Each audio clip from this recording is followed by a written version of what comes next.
ஆண்டவருடைய நல்ல நாமத்தினாலே உங்கள் அனைவருக்கும் நான் வாழ்த்து சொல்கிறேன். உங்கள் ஆலயத்திலே இந்த நாளிலே நின்று ஆண்டவருடைய வார்த்தையை சொல்லும்படியான ஒரு பாக்கியத்தை திரியேக தேவனாகிய கர்த்தர் எனக்கு தந்தமைக்காக ஆண்டவருக்கு நன்றி சொல்கிறேன். அது மாத்திரமல்லாமல் பல ஆண்டுகளுக்கு முன்பாக சின்ன ஆலயமாக இருந்தபோது ஒரு மீட்டிங்கில் ஒரே ஒரு நாள் நான் பேசிவிட்டு போயிருக்கிறேன். மறுபடியும் இந்த வாய்ப்பை தந்த தெய்வத்துக்கு நன்றி, போதரையாவுக்கு, திருச்சபையார் அத்தனை பேருக்கு நன்றி சொல்ல கடமைப்பட்டிருக்கிறேன். அருமையான பேராயர் ஐயா அம்மா 2 பேரையும் இந்த நாட்களில் காணும்படியான ஒரு பாக்கியத்தை தந்தார். அதற்கும் ஆண்டவருக்கு நன்றி சொல்ல கடமைப்பட்டிருக்கிறேன். உங்களுடைய ஜெபங்களில் எனக்காக நீங்கள் பிரார்த்தனை செய்யுங்கள். நான் ஒரு சுவிசேஷகன்தான்.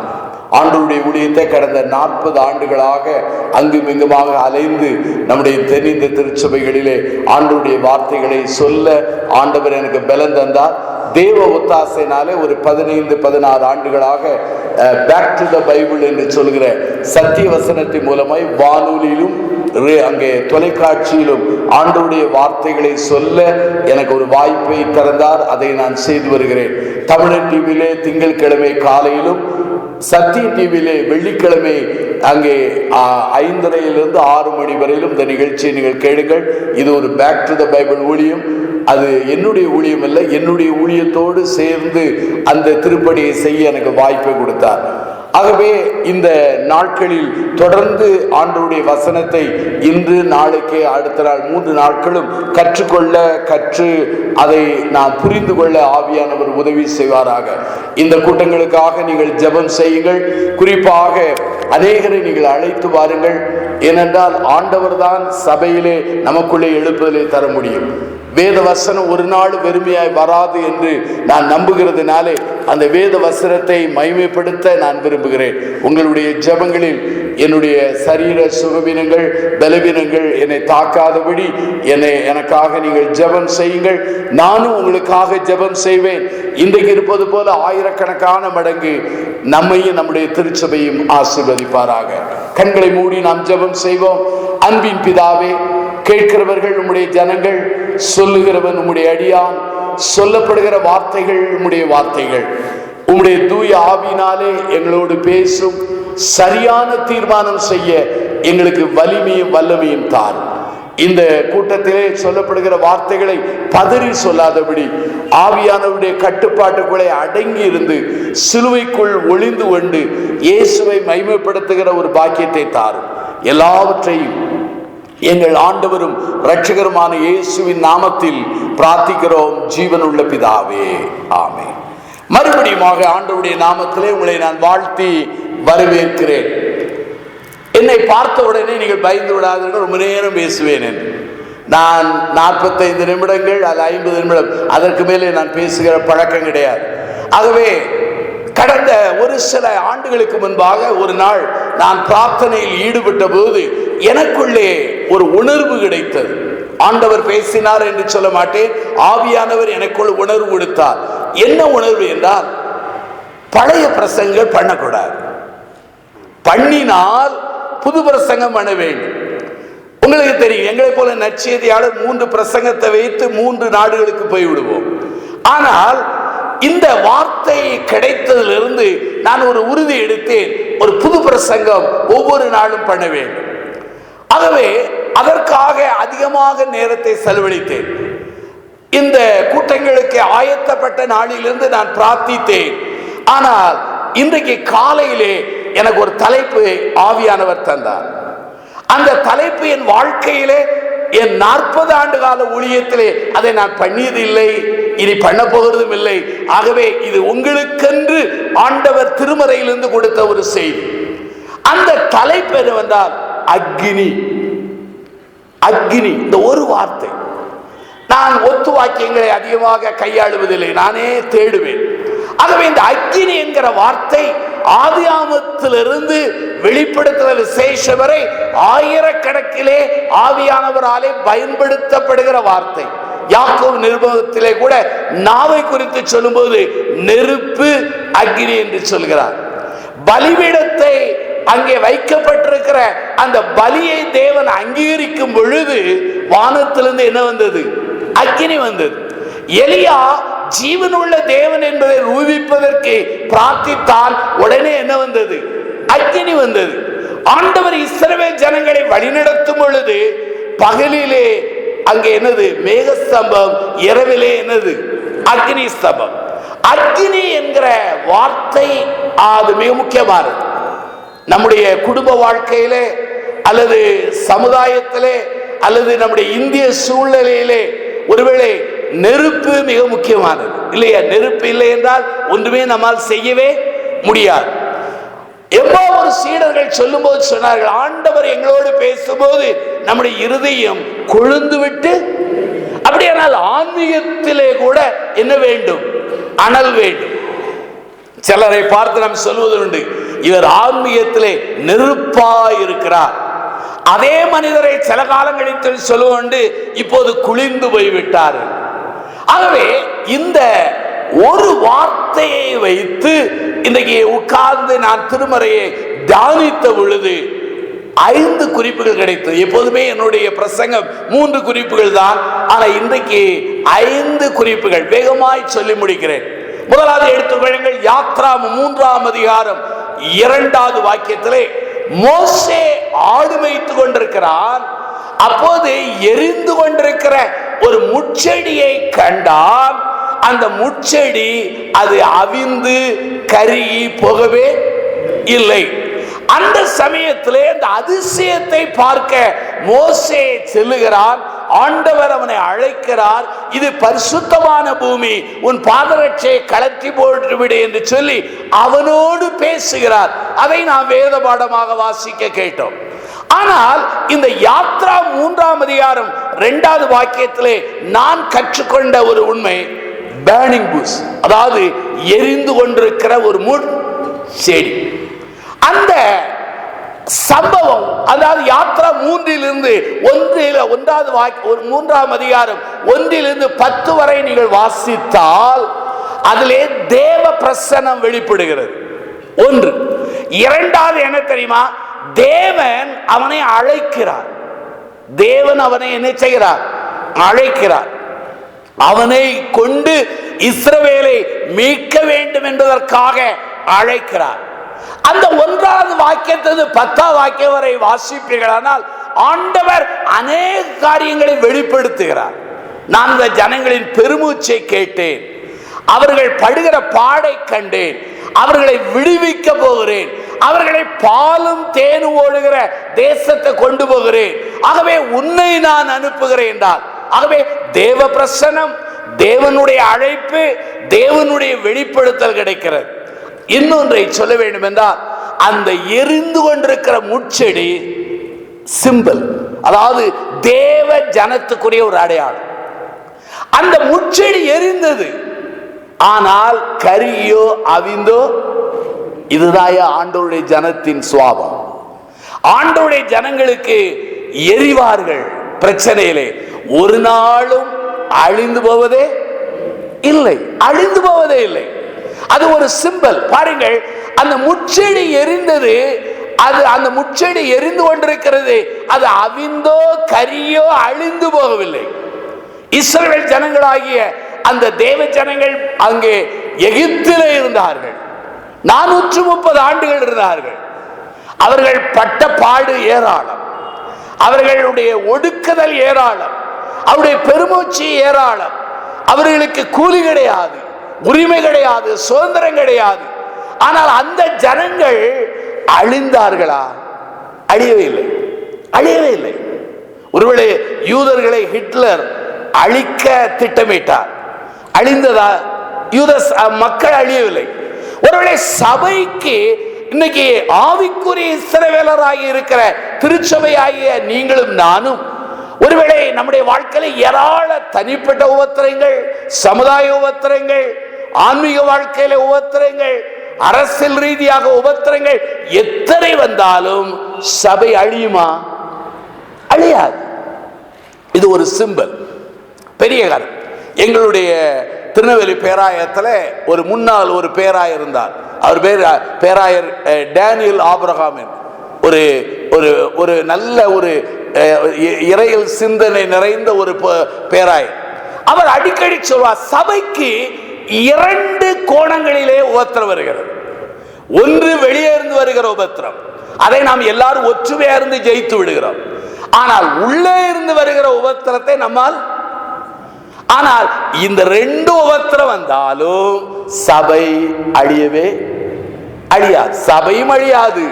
ஆண்டவருடைய பிள்ளையாகிய நீங்களும் நானும் இண்டிவிஜுவலாக எவ்வளவு உபத்திரங்களை அனுபவித்தாலும் நம்முடைய வாழ்க்கையிலே அழிந்து போவதில்லை. ஆண்டவர் இந்த ஒரு திருமறை பகுதி மூலமாய் கற்றுக் கொடுத்த பாடம் என்ன? பேர்னிங் புஷ், எரிந்து கொண்டிருக்கிற முட்செடி. அதிலிருந்து நமக்கு கொடுக்கிற ஒரு செய்தி என்ன? எத்தனை உபத்திரங்கள், எத்தனை பாடுகள், எத்தனை நெருக்கங்கள், எத்தனை அவமானங்கள், எத்தனை சூழ்ச்சிகள் வந்தாலும் நானும் நீங்களும் உண்மையாகவே தெய்வ பிள்ளையாயிருந்தால் அழிந்து போவதே இல்லை. கண்டிஷன் தான், உண்மையாகவே நாம் தேவ பிள்ளையாயிருந்தால் அழிந்து போவதில்லை. இரண்டாவது இன்னொன்றை சொல்கிறேன். தானியேல் 3ஆம் அதிகாரத்தை எடுப்போம். தானியேல் 3ஆம் அதிகாரம் உங்களுக்கு தெரிந்த ஒரு சம்பவம். அங்கே 19 பாருங்கள். தானியேல் 3:19 நான் வாசிக்கிறேன். அப்பொழுது நேபுகாத்நேச்சருக்கு கடுங்கோபம் உண்டு. சாத்ரா, மேஷாக், ஆபேத்நேகோ என்பவர்களுக்கு விரோதமாய் அவருடைய முகம் வேறுபட்டது. சூளையை சாதாரணமாய் சூடாக்குவதை பார்க்கிலும் 7 மடங்கு அதிகமாய் சூடாக்கும்படி என்ன செய்தார்? உத்தரவு எடுத்தார். இதிலே முதலாவது சொன்ன பேர்னிங் புஷ், இரண்டாவது என்ன தெரியுமா? பேர்னிங் ஃபர்னஸ், எரிந்து கொண்டிருக்கிற ஒரு சூளை. இந்த சூளையிலே சாத்ரா, மேஷாக், ஆபேத்நேகோ இந்த 3 பேர் ஏன் போனார்கள்? அவர்கள் உள்ளே போடப்பட்டதற்கு காரணம் என்ன? தானியேல் 3ஆம் அதிகாரம் 17 பாருங்கள். நாங்கள் ஆராதிக்கிற எங்கள் தேவன் எங்களை தப்புவிக்க வல்லவராய் இருக்கிறார். அவர் எரிகிற அக்கினி சூளைக்கும் ராஜாவாகிய உம்முடைய கைக்கும் நீங்களாக்கி விடுவிப்பார். 16 பாருங்கள். சாத்ரா, மேஷாக், ஆபேத்நேகோ என்பவர்கள் ராஜாவை நோக்கி, நேபுகாத்நேச்சரே, இந்த காரியத்தை குறித்து உங்களுக்கு உத்தரவு சொல்ல எங்களுக்கு என்ன இல்லை, அவசியம் இல்லை. சாதாரண ஒரு அதிகாரிக்கு முன்னாலே போனாலே நம்முடைய நாக்கிலே சத்தம் வராது. இவன் ஒரு பெரிய சாம்ராஜ்யத்தின் அதிபதி. அவனுக்கு முன்பாக சாதாரண ஒரு சிறையிருப்பின் பிள்ளைகள் சொல்கிறார்கள், உமக்கே உத்தரவு சொல்ல எங்களுக்கு அவசியம். இவர்கள் இந்த உபத்திரத்திலே அகப்பட்டதற்கு காரணம் என்ன தெரியுமா? விசுவாசத்திற்காக. Suffering for faith. நம்ம வாழுகிற காலம் கடைசி காலம். எத்தனையோ விதவிதமான உபதேசங்கள் என்ன செய்கிறது? வந்து கொண்டிருக்கிறது. ஆகவே விசுவாசத்திற்கு துரோகத்துக்குரிய அநேக சம்பவங்கள் நடைபெறுகிற காலகட்டங்களிலே நானும் நீங்களும் வாழ்ந்து வருகிறோம். அப்படிப்பட்ட காலத்திலே சாத்ரா, மேஷாக், ஆபேத்நேகோ 3 பேரும் தேவனுக்காக, தேவன் மேல் வைத்திருக்கிற விசுவாசத்துக்காக உறுதியாய் இருந்ததினாலே சஃபரிங் வந்தது. அப்போ நானும் நீங்களும் ஆண்டவருக்காக விசுவாச உறுதியாய் இருந்தால் பிரச்சனை வரத்தான் செய்யும், வராது என்று சொல்ல முடியாது. ஆனால் ஒரு பெரிய அதிசயம் பாருங்கள். அநேக வேளையிலே நானும் நீங்களும் எண்ணுகிறோம், நான் தான் இந்த உபத்திரத்திலே கஷ்டப்படுகிறேன் என்று. அங்கே தானியேல் 3ஆம் அதிகாரத்தை புரட்டுங்கள். ஒரு நிகழ்ச்சியை நான் பார்த்தேன். 3ஆம் அதிகாரத்தை பாருங்கள், 25. அதற்கு ராஜா, இதோ 4 பேர் விடுதலையாய் அக்கினி நடுவிலே உலாவுகிறதை காண்கிறேன். அவர்களுக்கு ஒரு சேதம் இல்லை. 4ஆம் ஆளின் சாயல் தேவபுத்திரனுக்கு எப்படி இருக்கிறது? போடப்பட்டவர்கள் 3 பேர். அப்ப என்ன அர்த்தம்? நாம் துன்பப்படுவோமானால் நம்மோடு துன்பப்படுகிறவர் யார்? ஆண்டவர். அவர் அந்த அக்கினிக்கு வெளியே நின்று பார்க்கிறவர் அல்ல. அந்த அக்கினியின் மத்தியிலே அந்த 3 பேரோடு 4வது நபராக உலாவினார். இது என்னுடைய உள்ளத்தை ரொம்ப தேற்றியது. அநேக வேளையிலே நாம் அழுகிறோம், புலம்புகிறோம், என் வாழ்க்கையில எவ்வளவு சங்கடப்படுகிறோம் என்று பெருமூச்சு விடுகிறோம். ஆனா ஒன்றை மறந்து விடுகிறோம், நான் துன்பப்படும் பொழுது என் துன்பத்தோடு என் ஆண்டவரும் என்னோடு இருக்கிறார் என்பதை மறந்து விடுகிறோம். ஆகவே முதல் காரியம் என்ன? இந்த 2வது காரியம், அதாவது எரிந்து கொண்டிருக்கிற அக்னி சூளையிலே படிக்கிற ஒரு சத்தியம் என்ன? Suffering for faith. விசுவாசத்துக்காக துன்பப்பட வேண்டிய சூழல் வரலாம். அப்படி துன்பப்படும் போது நம்மோடு ஆண்டவர் என்ன செய்கிறார்? அவரும் துன்பப்படுகிறார். சத்தமே குறைஞ்சிட்டு என்னன்னு தெரியல. ஏன் தெரியுமா? அநேருக்கு இந்த நம்பிக்கை இல்லையோ இல்லையோ, அது உண்மை. இந்த உபத்திரத்தின் அக்னி சூளையிலே சாத்ரா மேஷாக் போடப்பட்ட போது அதிலே அவர்கள் விசுவாசத்திலே உறுதியாய் இருந்ததின் விளைவு என்ன தெரியுமா? 3 ஆசீர்வாதங்கள். ஒன்னு என்ன தெரியுமா? கர்த்தரின் நாமம் உயர்த்தப்பட்டது. அல்லேலூயா. பாருங்கள், தானியேல் 3ஆம் அதிகாரத்தை பாருங்கள். 3ஆம் அதிகாரம் 28 அப்பொழுது நேபுகாத்நேச்சர் வசனித்து சாத்ரா மேஷாக் ஆபேத்நேகோ என்பவர்களுடைய தேவனுக்கு சொல்லாதவருடைய வாயிலிருந்து சர்வ வல்லமுள்ள தேவனுக்கு என்ன வருது? அப்போ ஆண்டவரின் நாமம் அங்கே உயர்த்தப்படுகிறது. நாம் விசுவாசத்தில் உறுதியாயிருந்தால் தெய்வத்தின் நாம உயர்த்தப்படும். முதல் ஆசீர்வாதம். 2வது என்ன தெரியுமா? ராஜா தேவனை அறிந்து கொள்கிறார். தேவ பிள்ளைகள் ஆண்டவரை அறிந்து கொள்வது வேறு, ஆண்டவரை அறியாதவர்கள் அறிந்து கொள்வது மிக அற்புதமான ஒரு காரியம். தானியேல் 3ஆம் அதிகாரத்தை பாருங்கள். தானியேல் 3ஆம் அதிகாரத்திலே அங்கே 29 நான் வாசிக்கிறேன். அவர் இவ்விதமாய் ரட்சிக்கத்தக்க தேவன் ஒருவரும் இல்லை. முதலாவது அவருடைய அங்கே அவர்களுடைய அந்த உறுதிக்காக விசுவாச உறுதியிலே நின்றதினாலே கர்த்தருடைய நாமம் உயர்த்தப்பட்டது. 2வது ராஜா ஆண்டவரை அறிந்து கொண்டான். 3வது என்ன தெரியுமா? தானியேல் 3ஆம் அதிகாரம் கடைசியை பாருங்கள். பின்பு ராஜா சாத்ரா மேஷாக் ஆபேத்நேகோ என்பவர்களை பார்வோன் பாபிலோன் தேசத்திலே என்ன செய்தான்? உயர்த்தினான். தானியேல் 2ஆம் அதிகாரத்தை பாருங்கள். அங்கே கடைசி வாக்கியம் சொல்கிறது, தானியேல் ராஜாவை வேண்டிக் கொண்டதின் பேரில் அவன் சாத்ராக்கே மேஷாக்கே ஆபேத்நேகோவையும் பாபிலோன் மாகாணத்து காரியங்களை விசாரிக்கும்படி செய்தான். இந்த 2ஆம் அதிகாரத்திலே சாத்ரா மேஷாக் ஆபேத்நேகோவுக்கு கிடைத்த பதவி என்ன தெரியுமா? இன்னொருடைய சிபாரிசு. அதாவது தானியேலுடைய சிபாரிசால பதவி கிடைச்சு.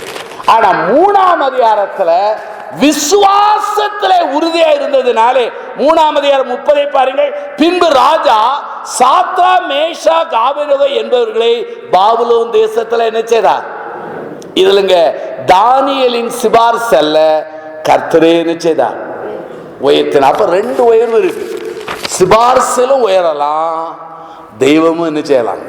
உயர்த்தலாம்.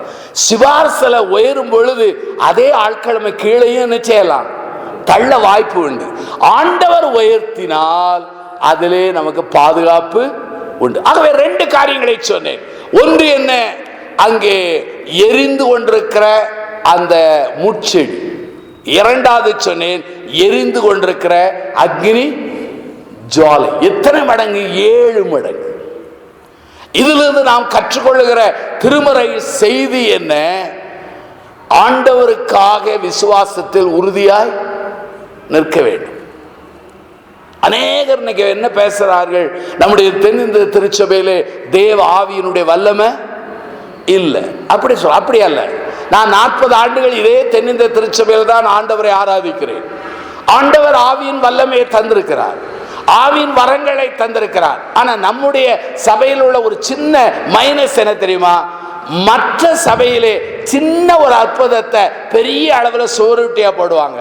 நம்ம சபையில எத்தனையோ அற்புதம் நடக்கும், அதை யாரும் சொல்றதும் கிடையாது, அறிவிக்கிறதும் கிடையாது, சாட்சி பகறதும் கிடையாது. நான் என் ஆண்டவருடைய சத்தத்தை எங்கே கேட்டேன்? நான் ஆராதிக்கிற என் திருச்சபையினுடைய ஆலயத்தில் தான் ஆண்டவருடைய சத்தத்தை கேட்டேன். அவை 2 சொன்னேன். எரிந்து கொண்டிருக்கிற முட்செடி, 2வது எரிந்து கொண்டிருக்கிற சூளை. 3வது சொல்லுகிறேன், மல்கியாவின் புஸ்தகம் எடுங்க. மல்கியாவின் புஸ்தகத்தை எடுக்கலாம். மல்கியாவின் புஸ்தகம் 3ஆம் அதிகாரம் 2 எடுங்கள். மல்கியா 3:2. ஆனாலும் அவர் வருநாளை சகிப்பவன் யார்? அவர் வெளிப்படுகையில் நிலை நிற்பவன் யார்? அவர் புடமிடுகளுடைய அக்னியை போலவும் வண்ணாருடைய சவுக்காரத்தை போலவும் என்ன செய்வார்? இருப்பார். மல்கியாவிலே 3ஆம் அதிகாரம் 2 சொல்கிறது. இங்கே என்ன சொல்ற? பேர்னிங் ரிஃபைனர் என்று சொல்லலாம். அதாவது எரிந்து கொண்டிருக்கிற அங்கே அதாவது புடம்பிடிகருடைய அக்னி. எவ்வாறு ஒரு கொல்லன் ஒரு உலோகத்தை ஒரு நல்ல காரியத்துக்கு அதை புடமிடுகிறானோ, சுத்திகரிக்கிறானோ, அதே போல ஆண்டவர் நம்மை சுத்திகரிக்கிறார். ஏனென்றால் நம்மை அறியாமலே சில அசுத்தங்கள் வருகிறது. நம்மை சரியாமலே நம்மை மீறி சில அசுத்த உரையாடல்கள் வருகிறது. அசுத்தமான காரியங்களை பார்க்கிறோம், அசுத்தமான செயல்களிலே ஈடுபட்டு விடுகிறோம். ஆண்டவர் தன்னுடைய பாத்திரங்களை சுத்திகரிக்கிற ஆண்டவர். அதற்காகத்தான் நம்முடைய முற்பிதாக்கள் இந்த திருச்சபையின் ஒழுங்கிலே எதை வைத்திருக்கிறார்கள்? இந்த காலத்திலேயாவது தங்களை மறுமதிப்பீடு செய்வார்களோ என்று வைத்திருக்கிறார். அங்கே ஆண்டவர் என்ன செய்கிறார்? 2 வார்த்தை வருகிறது. ஒன்று, வண்ணாருடைய சவுக்காரத்தை போல. நம்முடைய பாஷையை சொல்ல வேண்டும் என்றால் ஒரு சோப்பை போல, இல்லையா? அழுக்கான துணியை சுத்தப்படுத்துவது போல. அதே போல் உலோகத்தை புடமிட்டு சுத்திகரிக்கிற ஒரு அக்கினியை போல நம் தெய்வம் இருக்கிறார். முதலாவது சொன்னேன், எரிகிற அங்கே அந்த முச்செடி. 2வது சொன்னேன், எரிகிற அங்கே என்னது சூளை என்று சொன்னேன். 3வது புடமிடுகிற அந்த எரிகிற அந்த நிலை என்று சொன்னேன். கர்த்தர் நம்மை சுத்திகரிக்கிறார். ஏசாயா 66ஆம் அதிகாரம் குறித்து வைத்துக் கொள்ளுங்கள்.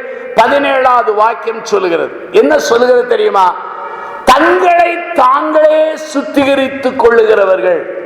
அந்த 66ஆம் அதிகாரம் 17 தெய்வத்தை ஒதுக்கிவிட்டு, தெய்வ வல்லமையை ஒதுக்கிவிட்டு, தங்களை தாங்களே சுத்திகரித்துக் கொண்டு அந்நிய காரியங்களை வைத்து சுத்திகரித்துக் கொள்கிறவர்கள் கர்த்தருக்கு அருவருப்பு என்று சொல்லப்படுகிறது. சுத்திகரிப்பு தேவை. ஆண்டவரை சுத்திகரிக்கிறார்.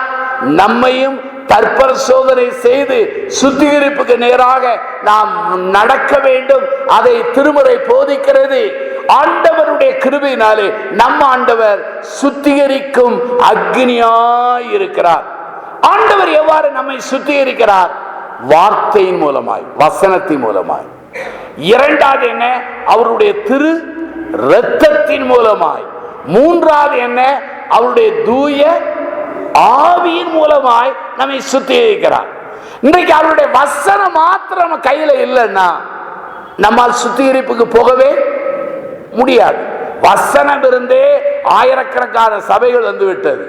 வசனம் இல்லைன்னா ஏலிருந்து இசட் வரையிலும் ஆளுக்கு ஒரு பேரிலே ஆளுக்கு ஒரு சபையை உருவாக்குவார்கள். நல்ல வேளை தேவன் கிருபையாய் வசனத்தை தந்தார். ஆகவேதான் வசனத்தினாலே நம்மை சுத்திகரிக்கிறார். அவருடைய இரத்தத்தினாலே நம்ம சுத்திகரிக்கிறார். ஏனென்றால் அவருடைய இரத்தம் சகல பாவங்களில் இருந்து நம்ம என்ன செய்யும்? 1 யோவான் 1ஆம் அதிகாரம் 7 சொல்கிறது. அவருடைய ஆவியானவர் நம்மை சுத்திகரிக்கிற ஒரு ஆண்டவராய் இருக்கிறார். யோபின் புத்தகம் 23:10 யோபு சொல்கிறார், அவர் என்னை சோதித்த பின்பு நான் சுத்த பொன்னாய் மாறுவேன். அப்போ சோதிக்கிறதுக்கு முன்னால சுத்த பொன்னா இல்லவே இல்லை. சோதித்த பின்பு நான் சுத்த பொன்னாய் மாறுவேன். யோசுவாவின் புத்தகத்திலே 3ஆம் அதிகாரம் 5 சொல்கிறது, உங்களை நீங்கள் பரிசுத்தப்படுத்திக் கொள்ளுங்கள், நாளை தினத்திலே கர்த்தர் என்ன செய்வார்? அற்புதங்களை செய்வார். அப்போ நம்மை சுத்திகரிக்கும் பொழுதுதான் அங்கு தேவனுடைய செயல்பாடு, அசைவாடுதல், குறுக்கிடுதல், தொடுதல் வருகிறது. 2 தீமோத்தேயு புத்தகம் 2ஆம் அதிகாரம் 21 சொல்கிறது, தேவனுடைய கையில் உள்ள பாத்திரங்கள் தங்களை சுத்திகரித்துக் கொள்ளுமானால் அது கனமான பாத்திரங்கள். அப்படியானால் எவ்வளவு அருமையான காரியங்கள்! சுத்திகரிக்க அழைக்கப்படுகிறோம். இன்றைக்கு அநேகருடைய எண்ணம் என்ன? நான் நல்லா தான் இருக்கிறேன், நான் பரிசுத்தவான், என்கிட்ட என்னையா தப்புங்கிறாங்க. நாம் குடிக்கிற தண்ணீரை நல்ல தண்ணீர் என்று சொல்லுகிறோம். சக்தி வாய்ந்த ஒரு லென்ஸ் கடியில் வைத்து பாருங்கள். எந்த தண்ணீர் நல்ல தண்ணீர் என்று எண்ணுகிறோமோ அங்கே சில நுண்கிருமி என்ன செய்கிறது? ஓடுகிறது. நீங்கள் என்னை நல்லவன் என்று எண்ணலாம், நான் உங்களை நல்லவன் என்று எண்ணலாம். நீங்கள் என்னை தூய்மை உள்ளவன் என்று எண்ணலாம், நான் உங்களை தூய்மை உள்ளவன் என்று எண்ணலாம். சிலுவைக்கு அடியிலே வந்து ஆவியானுடைய ஒத்தாசையினாலே திருமறையை வைத்து நம்மை ஆலோசனை அலசும் பொழுதுதான் என் தவறு உங்கள் தவறு தரும். என்னுடைய பிளஸ் மைனஸ் எனக்கு தான் தெரியும், வேற யாருக்கு தெரியாது. ஆண்டவர் ஒருவருக்கு தெரியும். உங்க பிளஸ் மைனஸோ உங்களுக்கும் தெரியும். யாருக்கும் தெரியும்? ஆண்டவருக்கு தெரியும். வேற யாருக்குமே தெரியாது. அப்போ நம்ம எல்லார்ட்டையும் பிளஸ் உண்டு, மைனஸ் உண்டு. சில சமயத்திலே தேவாலயத்திலே தேவதூதர்களை போல இருப்போம். வீட்டுக்கு போனா கேட்கக்கூடாத பல பாஷைகள், பல பாஷை என்றால் அந்த பாஷை சொல்லல, தூசண வார்த்தைகள் பேசுகிற மக்களை நான் பார்த்திருக்கிறேன். வீட்டிலே ஒருவர், வெளியே ஒருவர், அப்படி இருக்கிறார்கள். அப்படியானால் சுத்திகரிக்க அழைக்கப்படுகிறோம். நம்மை சுத்திகரிக்க வேண்டும், நம் குடும்பத்தை சுத்திகரிக்க வேண்டும், திருச்சபையை சுத்திகரிக்க வேண்டும். ஆண்டவருடைய கிருபையினாலே நம்முடைய தனிப்பட்ட வாழ்க்கையை நாம் சுத்திகரிக்க வேண்டும். அப்படி சுத்திகரிக்கும் பொழுது தேவன் நம்மத்திலே அதிசயங்களை செய்வார், எழுச்சியை உண்டு பண்ணுவார், ஆசீர்வாதங்களை கொண்டு வருவார். ஆகவேதான் இங்கே மல்கியா 3ஆம் அதிகாரத்திலே எரிந்து கொண்டிருக்கிற புடமிடுகிறவர் இல்லையா, அவர் புடமிடுகிறார். சவுக்காரத்தை போலவும் புடமிடுகிறவருடைய அக்கினி போல உட்கார்ந்து புடமிடுவார். தங்க ஆசாரிய செய்கிற மனிதன் தங்கத்தை அவன் விரும்புகிற அந்த தரத்துக்கு வரும் வரையும் அதை நெருப்பிலை வைத்து என்ன செய்கிறான்? புடமிடுகிறான். எப்பொழுதும் தங்க நகை மனித அந்த தங்க நகை செய்கிறவன் 24 மணி நேரமும் அந்த உலோகத்தை புடமிடுவதில்லை. புடமிடுவதற்கு ஒரு காலம் இருக்கிறது. அது முடிந்த உடனே அவன் விரும்புகிற தரம் வந்த உடனே அதை அணிகலனாக மாற்றுகிறார். அப்ப என்னையும் உங்களையும் ஆண்டவர் சுத்திகரித்து அவருடைய தரமாய் வரும் பொழுது ஆண்டவருடைய கிருபையினாலே என்னையும் உங்களையும் பயன்படுத்துவார். ஒரு லுத்தரனில் உள்ள ஒரு அருமையான ஒரு இறையில் வல்லுநர் எழுதுகிறார். என்ன எழுதுகிறார் என்றால், கர்த்தாவே எழுப்புதலை என்னில் தொடங்கும். முதலாவது என்னில் தொடங்கும், என் குடும்பத்தில் தொடங்கும். அப்படி நான் வாழ அழைக்கப்படும். அவை 3 காரியங்களை சொன்னேன். ஒன்று, எரிந்து கொண்டிருக்கிற முச்செடி, எரிந்து கொண்டிருக்கிற சூளை, எரிந்து கொண்டிருக்கிற புடமிடுகிற ஒரு நிலை. 4வது ஒன்றை சொல்கிறேன். அப்போஸ்தலர் 2ஆம் அதிகாரம் 3 எடுங்கள். அது மேல் வீட்டு அறையிலே பேர்னிங் அப்பர் ரூம், மேல் வீட்டு அறையே என்ன செய்கிறது? எரிந்து கொண்டிருக்கிறது. அங்கே 1ஆம் அதிகாரத்திலே ஆண்டவர் அவர்களுக்கு கட்டளை கொடுத்தார், பிதாவின் வாக்குத்தத்தம் நிறைவேறும்படி நீங்கள் எருசலேமை விட்டு போகாமல் அங்கே காத்திருங்கள் என்றார். அங்கே காத்திருந்தார்கள், ஒருமனப்பட்டார்கள், ஜெபித்தார்கள், வேண்டுதலை தரித்திருந்தார்கள். 2ஆம் அதிகாரத்திலே பெந்தெகோஸ்து நாள் வந்தபோது தேவ ஆவியானவர் அவர்களை நிரப்பினார். பலத்த சத்தம் வந்தது, இடிமுழக்க வந்தது. பிரிந்திருக்கிற நாவுகளை போல தேவாவியானவர் அவர்களை நிரப்பி அவர்கள் அநேக காரியங்களை பேச ஆரம்பித்தார்கள். இதை நான் புரிந்த போது என்னுடைய உள்ளத்திலே நான் கற்றுக்கொண்ட ஒரு பாடம் என்ன தெரியுமா? அந்த மேல் வீட்டறை பேர்னிங் அப்பர் ரூம். ஹல்லேலூயா. அந்த மேல் வீட்டறை பாபேல் கோபுரத்தை கட்டினார்கள். கெட்டும்போது ஆண்டவர் ஒரு சின்ன வேலையை செய்தார். ஒரே பாஷையை பல பாஷைகள், அநேக பாஷைகளை பிரிந்து வகப்படினார். அவங்க கெட்டுவது நின்று விட்டது, சிதறி போனார்கள். நான் இன்னைக்கு மாலையில கொஞ்சம் கற்பனை செய்து பார்த்தேன். ஒரே மொழி பேசுங்க, பல மொழி ஆயிருந்தா ஒருவனை மேல வாழ்ந்து இருப்பாங்க, அவன் கீழே போயிருப்பான். அவனை கயிறை முடியும்னா கயிறை விட்டுருப்பான், மணலை கொண்டு வானா தண்ணியை கொண்டு இருப்பான். இப்படிதான் நடந்தது, பிரிந்து போனார்கள். ஆனா அங்கே பாபேல் கோபுரத்திலே ஆண்டவர் இறங்கினார், அங்கே பிரிந்து போனது பாஷைகள். இங்கே பாருங்கள், ஆண்டவர் இறங்கினார் 2ஆம் அதிகாரத்திலே, பாஷைகள் வந்தது, சபை இணைந்தது, ஒரு சபை உருவானது இல்லையா? ஆகவே அருமையானவர்களே, பேர்னிங் அப்பர் ரூம், நம்முடைய அறைகள் மேல் வீட்டு அறை போல் மாற வேண்டும். ஆவியானவர் ஒரு குறிப்பிட்ட சபைக்கு உரியவர் அல்ல. ஆவியானவர் எல்லாருக்கும் உரியவர். அதை நீங்கள் புரிந்து கொள்ளக்கூடாது. ஒருவேளை சிஎஸ்சிக்கு ஒரு ஆவியானவர், அசம்பிளி கார்டுக்கு ஒரு ஆவியானவர், ஐபிசிக்கு ஒரு ஆவியானவர் என்று யாரும் சொல்லவே முடியாது. எல்லா ஆவியானவர் ஒருவர் தான். ஆனா பழைய ஏற்பாட்டிலும் புதிய ஏற்பாட்டிலும் ஆவியானவர் செயல்படுகிற விதம் ரொம்ப வித்தியாசமா இருக்கு. பழைய ஏற்பாட்டில் திடீர்னு எல்லார் மேலையும் ஆவியானவர் இறங்க மாட்டார். 1-2 பேர் மேல இறங்குவார். அவர்களை கொண்டு செய்ய வேண்டியதை செய்வார். பிறகு விலகி இருக்கிறார். ஆகதான் சிம்சோன் தவறுதலான வாழ்க்கை வாழ்ந்திருக்கிறார். ஆனா புதிய ஏற்பாட்டில் அப்படி அல்ல. ஆவியானவர் ஒருவர் மேல் இறங்கல, எல்லாரையும் ஆட்கொண்டு நிரப்பி இருக்கிறார். அங்கே ஒரு சிலர், இங்கு எல்லாரையும். அங்கே பயன்படுத்தி விட்டு விலகி இருக்கிறார். இங்க விலகல, நம்மோடு கூட இருக்கிறார். நம்மோடு கூட அவர் இருக்கிறார். ஆனா பழைய ஏற்பாட்டிலே பல பரிசுத்தவான்களுக்கு வெற்றி உள்ள வாழ்க்கை அல்ல. ஆனா புதிய ஏற்பாட்டிலே ஆண்டவர் அவர்களுக்கு வெற்றியை தருகிறார். 1ஆம் அதிகாரம் அப்போஸ்தலர் 1:8 என்ன சொல்கிறது? ஆவியானவர் உங்களிடத்தில் வரும்போது பலனடைந்து எருசலேமிலும் யூதேயாவிலும் சமாரியாவிலும் உலகத்தின் கடைசி பரிந்தும் எனக்கு என்ன செய்வீர்கள்? அப்ப ஆவியானுடைய பலன் கிடைத்தால்தான், ஆவியானுடைய அருள் கிடைத்தால்தான் பலன் உண்டு. பலன் எதற்கு? சாட்சியாக உலகத்தின் ஒவ்வொரு பகுதியிலும் சாட்சியாய் வாழ ஆவியானவர் பலன் தருகிறார். ஆகவே நாம் அனுதினமும் ஜெபிக்க வேண்டும். ஆவியானவரே என்னை ஆட்கொள்ளும், ஆவியானவரே என்னை ஆட்கொள்ளும், ஆவியானவரே என்னை வழி நடத்தும், ஆவியானவரே உடைய வசனத்தை எனக்கு விளக்கி காண்பியும், ஆவியானவரே எனக்கு சுத்தமான சாட்சியை தாரும், ஆவியானவரே தெளிவான பாதையை தாரும், ஆவியானவரே பிரகாசமான மனக்கண்களை தாரும். ஒன்றை புரிந்து கொள்ளுங்கள், ஆவியானவர் ஒரு நாளும் வசனத்துக்கு விரோதமாய் போதிக்கவே மாட்டார். போதித்தால் அது ஆவியானவர் அல்ல. ஆவியானவர் சபையின் ஐக்கியத்துக்கு விரோதமாய் செயல்படவே மாட்டார். அப்படி செயல்பட்டால் அது ஆவியானவர் அல்ல. ஆவியானவர் உன்னை பரிசுத்தத்துக்கு நேராய் தூண்டுவார். உன்னை அசுத்த தூண்டுமானால் அது தேவாவியானவர் அல்ல. இன்னைக்கு அநேகர் என்ன சொல்றார்கள்? நீ ஆவியானுடைய அபிஷேகத்தை பெற்றால் நீ ஒருவேளை பலபாஷை பேசுகிறாயா, பலபாஷை பேசுகிறாயா என்று அடையாளம் தேடுகிறார்கள். நான் அந்த பலபாஷைகளை நான் விளக்க விரும்பவில்லை. ஆனா ஒன்றை சொல்கிறேன், ஆவியானவர் பெற்றுக்கொண்டதற்கு ஒரு பெரிய அடையாளம் என்ன தெரியுமா? கலாத்தியர் 5:22 ஆவியின் கனி.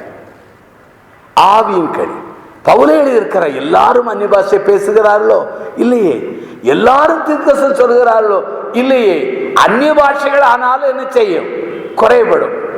ஆகவே நான் என்ன சொல்கிறேன், ஆண்டவருடைய அருளினாலே கனி நிறைந்த ஒரு வாழ்க்கை வாழுகிறதா ஆவியானவர் கொடுக்கிற ஒரு நிலையாகும். ஆகவே தான் அருமையானவர்களே, நம்முடைய தனிப்பட்ட வாழ்க்கை ஒரு பேர்னிங் அப்பருமாய் மாறும்.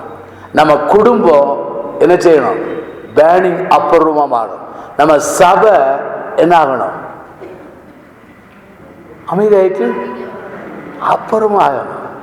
அப்பருமா ஆகும் பொழுது ஆண்டவருடைய மகிமை அங்கே நிச்சயப்படும், வெளிப்படும். அப்போஸ்தலர் நடவடிக்கைகளை பாருங்கள். 1ஆம் அதிகாரத்திலிருந்து கடைசி அதிகாரம் வரை ஆவியானவர் எப்படி செயல்படுகிறார், ஆவியானவர் எப்படி நடத்துகிறார், ஆவியானவர் எவ்வாறு போதிக்கிறார், ஆவியானவர் எவ்வாறு ஊழியத்திலே பயன்படுத்துகிறார் என்று அவர்களுடைய வழிநடத்தலை பார்க்கிறோம். ஆனால் ஆவியானவர் அருளை பெற்ற அத்தனை பேரும் தன்னை பத்தி பேசல, தன் வரத்தை பத்தி பேசல, தான் ஊழியத்தை பத்தி பேசல, தான் திறமை பத்தி பேசல. எதை பத்தி பேசினாங்க தெரியுமா? நீங்கள் யாரை கொலை செய்தீர்களோ அவர் உயிரோடு இருக்கிற ஆண்டவரை தான் எல்லா இடத்துல சொன்னாங்களே தவிர வேற யாரும் சொல்ல. இன்னைக்கு நானும் நீங்களும் நாமும் என்ன செய்யறோம்? உயிர் திறந்தவரை சொல்லல, வரத்தை சொல்றோம், வல்லமையை சொல்றோம், தரிசனத்தை சொல்றோம், பரலோகத்தை சொல்றோம். தப்பு நான் சொல்லல. அது ரெண்டாவது. முதல்ல எதை சொல்லணும்? நம்ம ஆண்டவர் உயிரோடு. அந்த ஒரு செய்தியை சொல்ல மறந்து போய்விட்டோம். ஆகவே 4வது நாம் கற்றுக்கொண்ட ஒரு பாடம் என்ன? அது எரிந்து கொண்டிருக்கிற ஒரு என்னது? அப்புறம் 4 காரியங்களை சொன்னேன். ஒன்று என்ன? எரிந்து கொண்டிருக்கிற முட்செடி, இரண்டாவது எரிந்து கொண்டிருக்கிற அக்னி சூளை, மூன்றாவது எரிந்து கொண்டிருக்கிற புடமிடுகிற என்னுடைய அக்னி, நான்காவது எரிந்து கொண்டிருக்கிற அப்பறம், அத மேலறை. கடைசியா ஒன்று சொல்கிறேன், அது என்னவென்றால் மார்க்கு 9ஆம் அதிகாரம் 48. இதை சொல்லும் போது சிலருக்கு கஷ்டமா இருக்கலாம், ஆனால் திருவசனத்தை சொல்வது என் மேல் விழுந்த கடமை. மார்க்கு 9ஆம் அதிகாரத்தை எடுங்கள், 48. அங்கே அவர்கள் புழு சாவாமலும் அவியாத ஒரு அக்னி, அது என்ன தெரியுமா? burning hell. இதான் இந்த நரம். இப்ப எல்லாரும் பரலோகத்தை பத்தி பேசுறாங்க, யாருமே நரகத்தை பத்தி. நான் பேக் டு த பைபிள்ல கொழும்பிலே பேக் டு த பைபிள் சார்பாக ஒரு கன்வென்ஷனுக்காக அழைக்கப்பட்டதை நான் பேச போயிருந்தேன். அங்கே பேக் டு த பைபிளுடைய சத்தியவஸ்திர ஆபீஸை உருவாக்கினவர்கள், அந்த ஊழியத்தை அநேக ஆண்டுகள் மிஸ்டர் மிஸ்ஸஸ் மெடோஸ் என்கிற ஒரு அம்மையார், ஒரு 85 வயசு. நான் அந்த அம்மாவை ஒரு மீட்டிங்கு போயிருந்தேன், அந்த அம்மா வந்திருந்தாங்க. நான் அந்த அம்மா 85 வயசுன்னு கேள்விப்பட்டிருக்கேன். அந்த அம்மா எப்படி இருக்காங்கன்னு பார்த்தா என் பக்கத்தில் இருந்தாங்க. ஒரு 40 வயசு தான் மதிக்கலாம், ரொம்ப குள்ளமான அம்மா. அப்ப அந்த அம்மா என்னை தனியை கூட்டிட்டு போய், தம்பி எனக்கு ஒரு உதவி செய்வையானாங்க. என்ன உதவிமா?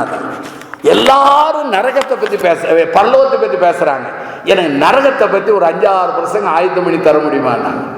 எனக்கு ஷாக்கா இருந்துச்சு. ஏன்னா இப்ப நரகம் உண்டு என்று பல நம்புவதில்லை, ஆனா நான் நம்புகிறேன். திருமறையிலே ஆண்டவர் சொல்லி இருக்கிறார் நரகம் உண்டு, அதை யாரும். இங்கே ஆண்டவர் சொல்கிறார் அந்த நரகம் எப்படி இருக்குமா? புழு சாவாமலும் அக்னி. அதாவது நம்ம வீட்டில் உள்ள அடுப்பு கூட கொஞ்ச நேரத்தில் அணைஞ்சிடும், ஃபேக்டரியில் உள்ள நெருப்பு கூட அணைஞ்சிடும். இந்த நெருப்பு நிச்சயாது. ஆனா இந்த நெருப்பு மாத்திரம் இருந்தா போதும், நம்ம தமிழ்நாட்டில் கரண்ட் உருவாக்கிடலாம். ஆனா இது இருக்கிற இடம் நரகம். அந்த நரகத்திலே அதோட பேணிகள், அந்த இடத்திற்கு நாமும் போகக்கூடாது. நம்முடைய தேசத்தார் போகக்கூடாது, நம்முடைய இனத்தார் போகக்கூடாது, நம்முடைய குடும்பத்தார் போடக்கூடாது, நம்முடைய மொழி பேசுகிற மக்கள் என்ன செய்யக்கூடாது, போகக்கூடாது. இந்த வாரம் வரணும்னா 2 காரியம் செய்வோம். ஒன்று இவாஞ்சலிசம், 2வது மிஷனரி பணி. இந்த 2 பணியை செய்வோம். ஒரு நாள் ஒரு வாலிபன் என்னை பார்க்க வந்தான், +2 படிக்கிற பையன். அண்ணா எனக்கு ஒரு முக்கியமான காரியத்தை நீங்க கிளாரிபிகேஷன், அதாவது விளக்க. நான் சொன்னேன், எப்ப எனக்கு தெரிஞ்சா சொல்வேன், எனக்கு தெரியலன்னு சொல்ல முடியாது. சோப்பு குதிரை மஞ்ச குதிரை வருதுன்னு எல்லாரும் சொல்றாங்களே, அது உண்மைதானான்னு கேட்டேன். நான் சொன்னேன், வெளிப்படுத்துற 1, 2, 3 அதிகாரத்தில் சபையை பத்தி இருக்கு. பிறகுதான் அந்த மஞ்ச குதிரை கதையெல்லாம் வருது, அந்த சரித்திரம் வருது. ஆனா சபை எடுத்துக்கொள்ளப்பட்ட பிற்பாடுதான் அது வரும்னு நான் நம்புறப்பான்னு. போகும்போது கேட்டேன், உனக்கு ஏன் இவ்வளவு ஆத்திரம் வருகை குறித்து? அவன் சொன்னா, ஏசுவாமி சீக்கிரம் வந்துட்டா +2 எழுத வேண்டாமே. அப்ப பாருங்க மக்களுடைய தரம். இன்னைக்கு அநேகருடைய என்ன தெரியுமா? வித்தியாசமான மனப்பான்மை. அப்போஸ்தலர் 1 எடுங்க, மெதுவா எடுங்க. அப்போஸ்தலர் 1ஆம் அதிகாரத்தை எடுங்க. அந்த 1ஆம் அதிகாரத்திலே ஒரு திருமுறை பகுதியை பாருங்கள். அங்கே ஆண்டவரை பார்த்து 1ஆம் அதிகாரத்திலே பாருங்கள் 6.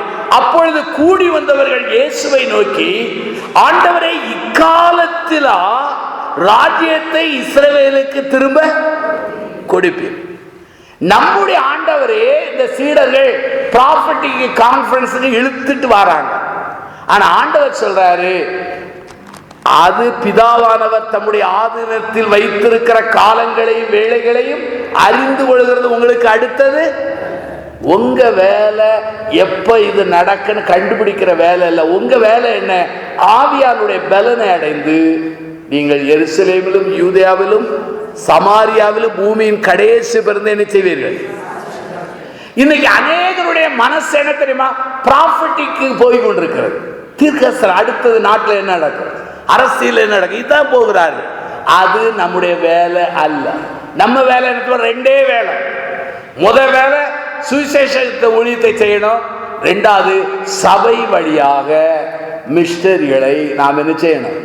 தாங்க வேண்டும். இதுதான். அப்படியானால் ப்ராஃபட்டிக் கான்ஃபரன்ஸுக்கு ஆண்டவரை இழுத்தார்கள் இந்த சீடர்கள். ஆனால் ஆண்டவரோ அவர்களை மிஷனரி கான்ஃபரன்ஸுக்கு இழுத்தார். சகோதரனே சகோதரியே, மனசாட்சியை தொட்டு பாருங்க. நீங்க இப்ப எந்த கான்ஃபரன்ஸுக்கு நடந்து போயிட்டு இருக்கீங்க? ப்ராஃபட்டிக்கா ஆர் மிஷனரியா? சிந்திக்கணும். ஆகவே நரக பாரத்தை புரிந்தவனாலே ஊழியம் செய்யாமல் இருக்க முடியாது, ஆத்ம ஆதாயம் செய்யாமல் இருக்க முடியாது, நற்செய்தி பலியை செய்யாமல் இருக்க முடியாது. இந்த நரகமானது நிரந்தரம். இந்த நரகத்தின் வேதனையும் நிரந்தரம். ஏன் தெரியுமா? அந்த அக்னி அவியாது. அப்ப ஃபுல் ஸ்டாப் கிடையாது, அது வேதனை. சரி, அந்த நரகத்தில் யார் பங்கு கொள்வார்கள்? ஒரு சில குறிப்புகளை வேமா சொல்லி நான் பிரார்த்திக்க போகிறேன். 4 குறிப்பு. மத்தேயு 25 எடுங்க. மத்தேயு 25ஆம் அதிகாரம். மத்தேயு 25ஆம் அதிகாரத்தை எடுங்கள். அங்கே 30வது வாக்கியத்தை உருவாசியுங்கள். புரோஜனமற்ற ஊழியக்காரனாகிய இவனை புறம்பான இருளிலே தள்ளி போடுங்கள், அங்கே அழுகையும் என்ன உண்டாகும். இந்த காரியம் என்ன? ஒரு எஜமான் ஒருவனிடத்தில் 5 தாலந்தை கொடுக்கிறான், ஒருவனிடத்தில் 2 தாலந்தை கொடுக்கிறான், ஒருவனிடத்தில் 1 தாலந்தை கொடுக்கிறான். கணக்கு கேட்கிறான். 5 தாலந்து உள்ளவன், 5 தாலந்து என்றால் நம் தமிழில் உள்ள தாலந்து அல்ல, அது யூதர்களுடைய ஒரு பண மதிப்பு. அப்படியே 5 தாலந்து உள்ளவன் 5 தாலந்தை சம்பாதித்தான். 2 தாலந்து உள்ளவன் 2 சம்பாதித்தான், மெச்சுக்கொள்ளப்படுகிறான். 1 தாலந்தை உள்ளவன் சொன்னான், நீர் விதைக்காத இடத்திலே அறுக்கிறவரும் தெளிக்காத இடத்திலே சேர்க்கிறவருமாகிய கடினமுள்ள மனுஷன் என்பதை அறிவேன். ஆகவே உம்முடைய தாலந்தை எங்க புதைத்து வைத்தேன்? வியாபாரம் செய்தால் 2 காரியம் நடைபெறும். ஒன்று, லாபமும் வரும், அல்லது என்ன வரும்? 5 2 வைத்தவங்க அவங்க வியாபாரம் பண்ணி லாபம் வைத்தார்கள். இவ யோசித்தான், நெகட்டிவா யோசித்தான். வியாபாரம் பண்ணினால் இழந்து போவோம், எஜமான் கேட்பார், மண்ணிலே புதைப்போம். உடனே எஜமான் சொன்னார், புரோஜனமற்றவனே என்று சொன்னார். அதே சமயத்தில் அவனை பார்த்து 26 பாருங்கள், சோம்பல் உள்ளவனே என்று சொல்கிறார். இன்னொரு வார்த்தை பொல்லாது. 3 வார்த்தை எஜமான், பொல்லாதவனே, சோம்பேறியே, புரோஜனமற்றவனே. இவனிடத்தில் உள்ள தாளந்தும் பிடுங்கப்பட்டு இன்னொரு கொடுக்கப்படுகிறது, இவனும் அழுகையும் பற்கடிப்புடன். அப்படியானால் நரகத்திற்கு யார் பங்காளிகள்? தெய்வம் கொடுத்த தாளந்தை கர்த்தருக்காக விருத்தியாக்காமல் பத்திரமா வைத்திருந்தால், நானாக இருந்தாலும் சரி, யாராக இருந்தாலும் சரி, எங்கதான் போவோம்? எங்கதான் போவோம்? ஒன்று. 2வது பாருங்கள், மத்தேயு 25:41 எடுங்கள். மத்தேயு 25:41. அப்பொழுது இடது பக்கத்தில் நிற்பவர்களை பார்த்து கர்த்தர் சொல்கிறார், சபிக்கப்பட்டவர்களே, என்னை விட்டு பிசாசுக்காகவும் அவன் தூதருக்காகவும் ஆயத்தம் பண்ணப்பட்டிருக்கிற நித்திய அக்கினியிலே போங்கள். முதலாவது சொன்னேன், தாளந்தை பயன்படுத்தாத நடந்து போகிறார். இந்த பகுதியில் என்ன தெரியுமா? கரிசனை இல்லாதவர்கள் எங்க போவாங்க? எங்க போவாங்க? ஆண்டவர் சொல்லலாம், பட்டினியா இருந்தேன், நீங்கள் ஆகாரம் கொடுத்தீர்கள் என்று நீதிமானை சொல்கிறார். இடது பக்கம், நான் பட்டினியா இருந்தேன், ஆகாரம் கொடுக்கவில்லை. நான் வஸ்திரமெல்லாம் இருந்தேன், வஸ்திரம் கொடுக்கவில்லை. நான் சிறையில் இருந்தேன், பார்க்க வரவில்லை. நான் வியாதியில் இருந்தேன், விசாரிக்கவில்லை. நான் அந்நியனாக இருந்தேன், என்னை சேர்த்துக் கொள்ளவில்லை என்று சொன்ன போது இடது பக்கம், எப்போதையா இந்த நிலையில் இருந்தீர்? ஆண்டவர் சொல்கிறார், இந்த சிறியவனுக்கு எதை செய்யாமல் இருந்தீர்களோ அது எனக்கே. அப்படியானால் தாளந்தை பயன்படுத்தாதவன் நித்திய நரகம். 2வது, கரிசனை வாய், அதாவது நன்மை செய்யக்கூடிய வாய்ப்பிருந்தும் அதை செய்யவில்லை என்றால் அது நரகத்துக்கு பகல். அன்கன்சர்ன் பீப்புள். இன்னொன்றை சொல்லுகிறேன், அங்கே மத்தேயு 22 எடுங்கள். மத்தேயு 22ஆம் அதிகாரத்தை நீங்கள் புரட்டுங்கள். 22ஆம் அதிகாரம், அதிலே 12 என்று எண்ணுகிறேன். 22:12 பாருங்கள். 22 அங்கே, சிநேகிதனே, நீ கல்யாண வஸ்திரம் இல்லாதவனா இங்கே எப்படி வந்தாய் என்று கேட்டான். அதற்கு அவன் எப்படி இருந்தான்? பேசாமல் இருந்தான். 13 பாருங்கள். அப்பொழுது ராஜா பணிவிடைக்காரரை நோக்கி, இவனை கையும் காலும் கட்டி கொண்டு போய் அழுகையும் பற்கடிப்பு உண்டாயிருக்கிற புறம்பான இருளில். இதுல என்ன தெரியுமா? விருந்து கலைக்கப்பட்ட வரல, எல்லாரையும் கூப்பிடுறான். ஆனா எல்லாரும் கல்யாண ட்ரெஸ்ஸோட இருக்கிறாங்க. இவர் மாத்திரம் கல்யாண ட்ரெஸ். ஒருவேளை சூரியரி குதித்து வந்தவரோ நமக்கு தெரியவில்லை, எப்படியோ வேர்ல்டே வந்து விட்டார். எதவான் கேட்கிறார், கல்யாண வஸ்திரம் இல்லையே எப்படி வந்தா என்று அவன் பதில் சொல்லவே. இதுல நான் புரிந்து கொண்டது தெரியுமா, ஆயத்தம் இல்லாதவன். ஆண்டவருடைய வருகையாகிய அந்த கல்யாணத்திற்கு நம்மை சரியாக ஆயத்தம் இல்லாதவர்கள் என்னதுதான் பேணிகள். நான் சொல்றது உங்களுக்கு பயமா இருக்கோ, ஆனா இந்த பகுதியை நான் சொல்லாமல் இருந்தால் இந்த செய்தி ஒரு பூரண செய்தி அல்ல. இன்னொன்றை நான் சொல்லுகிறேன். லூக்கா 16 எடுங்கள். லூக்கா நற்செய்தி நூல் 16ஆம் அதிகாரத்தை பாருங்கள். 16 20-29 நான் வாசிக்கிறேன். ஆபிரகாம் அவனை நோக்கி, அவர்களுக்கு மோசேயின் தீர்க்கதரிசிகள் உண்டு, அவர்களுக்கு அவர்கள் என்ன செய்யட்டும். லாசரு ஐஸ்வர்யம் ஓமையில ஆண்டவர் அழகா சொல்றார். இந்த ஐஸ்வர்யம் சொல்றான், எனக்கு 5 சகோதரர் உண்டு, அவர்களுக்கு இந்த லாசரை அனுப்பிவிட வேண்டும் என்று சொல்லும்போது அங்கே ஆபிரகாம் சொல்கிறார், அங்கே மோசேக்களும் உண்டு. இந்த மோசேயார் நியாயப்பிரமாணத்தை கற்றுக் கொடுக்கிறார், தீர்க்கதரிசியார் தேவ சித்தத்தை சொல்லுகிறார். இந்த 2 பேர் இருக்கிறார்கள், அவர்களுக்கு செவி கொடுக்கும். அப்ப என்ன அர்த்தம் தெரியுமா, நரகத்தில் யார் வருகிறார் தெரியுமா, கர்த்தருடைய போதகர்களுடைய போதனைய யார் செவி கொடுக்கலையோ எங்க போவாங்க. இதான் இந்த திருமறை நான் புரிந்து கொண்டேன். அப்படியானால் எத்தனை பேடிங் சொன்னேன், சத்தமே இல்லை. நல்ல மூச்சு விடுங்க, இல்லைன்னா வேற ஒரு ஆராதனை நடத்தணும். நல்ல மூச்சு விடுங்க. 5 முதலாவது எரிந்து கொண்டிருக்கிற முட்செடி, 2 எரிந்து கொண்டிருக்கிற அக்னி சோலை, எரிந்து கொண்டிருக்கிற புடமுடியினுடைய அக்னி, 4வது எரிந்து கொண்டிருக்கிற மேல் வீட்டறை, எரிந்து கொண்டிருக்கிற நரகம். இப்ப எனக்குள்ள கர்த்தர் கொடுத்த பாரத்தை இறக்கி வச்சுட்டேன். இனி உங்க பாடு அவர் பாடு. புரியுதா உங்களுக்கு?